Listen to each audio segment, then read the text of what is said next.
Early on the morning of August the 20th, 1961, East German soldiers sealed off the line dividing the eastern sector of Berlin from the American, French and British zones in the west.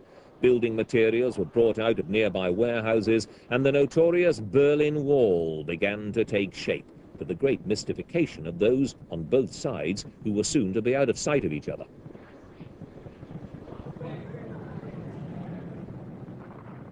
The Western powers immediately expressed outrage at this swift and brutal action.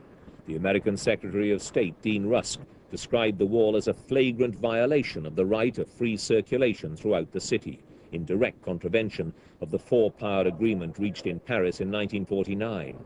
But it became increasingly obvious there was nothing they could do. As relative was cut off from relative, friend from friend, the pain of it all was quick to spread.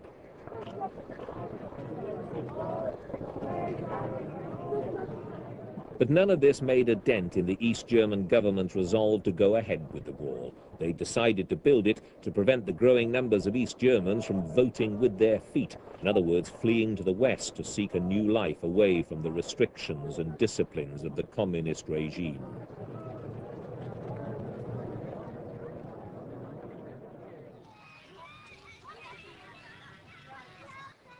The wall became a focal point for all that was worst about the Cold War. It became a symbol of a divided world. As a generation grew up behind it, over the years, hundreds tried to escape. Through the defenses, over them, under them.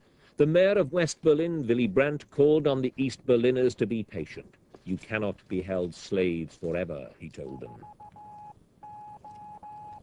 But they had to wait for more than a generation for that prophecy to come true.